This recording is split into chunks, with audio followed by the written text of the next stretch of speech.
Beberapa waktu ini viral beberapa ustadz mu'alaf yang memberikan ceramah dan diupload ke media sosial. Mereka disebut mu'alaf karena pindah agama dari agama A ke agama B. Apa jualan mereka? Ya pasti menjelek-jelekan agama sebelumnya yang mereka anut.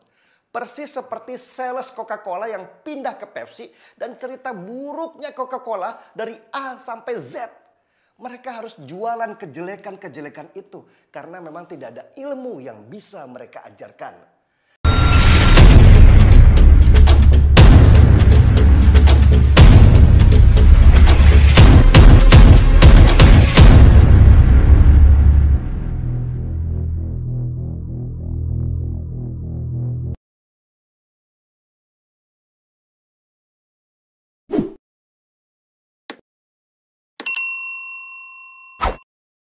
Bahasan video kali ini saya ingin membahas tentang sentilan pedas dan keras dari Denny Siregar kepada mualaf yang dadakan menjadi seorang ustadz atau menjadi seorang pengajar.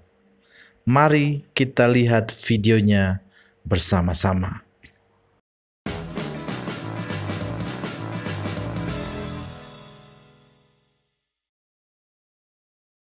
Beberapa waktu ini viral beberapa ustadz mu'alaf yang memberikan ceramah dan diupload ke media sosial.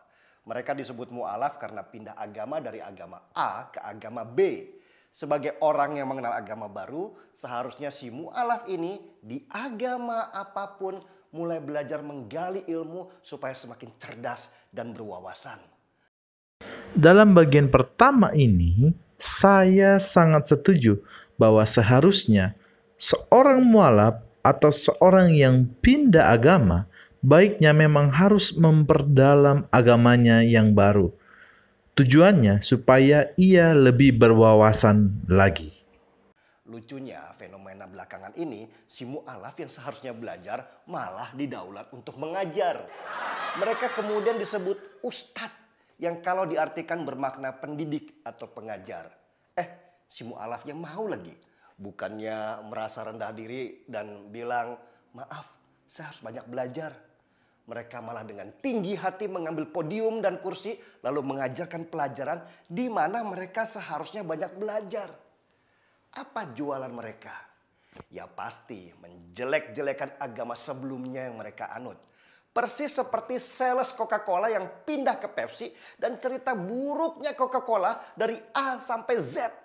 Mereka harus jualan kejelekan-kejelekan itu karena memang tidak ada ilmu yang bisa mereka ajarkan. Akhirnya mereka menggali-gali. Apa ya yang harus gua tonjolkan? Gua cerdas kagak, bego iya. Memang fenomena mualaf menjadi ustadz bahkan menjadi pengajar itu hal yang sering kita temukan, bahkan diumbar di media sosial.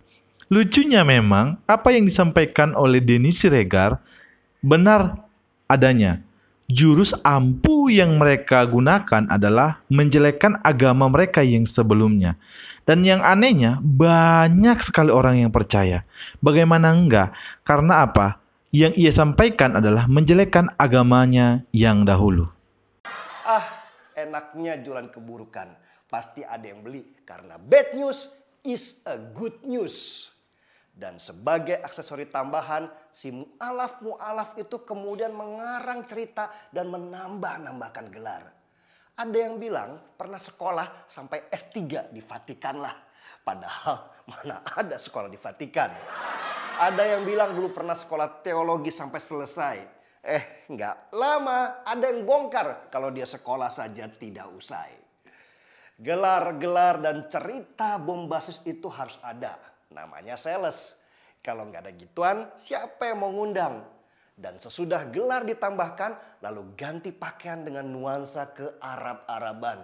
Harus ada gitunya, soalnya di negara berflower ini, Arab identik dengan Islam. Jadi harus pakai gamis putih, terus sorban, jenggot pelihara sedikit, belajar cengkok Arab, dan hafalkan 1-2 ayat tentang sabar dan ikhlas. Jadi deh, ustadz. Mirip tahu bulat yang digoreng dadakan. Dan seperti hukum pasar, ada aja pembelinya. Pembelinya ya mereka yang juga baru belajar agama tapi sudah merasa paling beriman. Lucu memang, yang ngajar bodoh, yang dengerin juga bodoh. Akhirnya yang diceritakan adalah kebodohan-kebodohan. Gak ada ilmu yang bertambah. Mereka saling berkhayal bahwa dirinya adalah yang paling benar dan semua di sekitarnya salah. Kalau kata generasi milenial, pembicara dan jamaahnya halu semua. Aneh memang. Bagaimana seorang karateka sabuk putih bisa dapat ilmu dari seorang karateka sabuk putih juga? Wong mereka sama-sama sedang belajar. Dan fenomena ini sudah ada sejak lama. Ada yang namanya Yahya Waloni, ada Felix Xiao, ada Irene Handono yang ngaku dulunya biarawati dan sekarang muncul yang namanya Bangun Samudra. Selain nama-nama itu, di akar rumput juga ada beberapa, tapi belum dikenal. Mereka sedang meniti karir dengan menambah jam terbang supaya harganya semakin mahal. Sebenarnya kalau kita perhatikan, ada yang menambahkan gelar mantan pendeta, mantan rektor, mantan misionaris, dan lain-lain banyak sekali. Supaya apa? Tujuannya ya supaya laku. Namun kasihan, orang yang percaya dengan segala apa yang disampaikan oleh mualaf yang mendadak jadi ustadz ini. Kenapa orang-orang ini eksis? Karena Indonesia sangat liberal dalam hal pengajar agama, khususnya Islam. Tidak ada lembaga khusus untuk sertifikasi pengajar.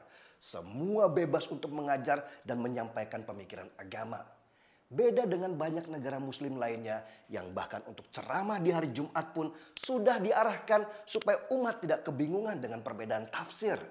Dan ini adalah bom waktu ke depan. Para ustadz mu'alaf dan ustadz-ustadz baru belajar itu sedang menanamkan kebodohan dalam benak jamaahnya. Mereka suka mengambil ayat-ayat perang dalam kitab suci tanpa pernah belajar kapan ayat itu dikeluarkan dan pada waktu apa. Pokoknya hajar biar dianggap pintar. Saya memetik pelajaran dari video yang disampaikan oleh Denny Siregar adalah bahwa seorang yang baru pindah agama seharusnya sibuk dulu mendalami agamanya yang sekarang supaya punya wawasan yang dalam dan benar. Saran saya bagi kamu orang percaya, belajarlah agamamu sedalam-dalamnya. Bacalah Alkitab dan pelajari dengan baik. Supaya apa? Supaya kamu juga punya wawasan yang benar dan luas. Tuhan Yesus memberkati kita. Shalom.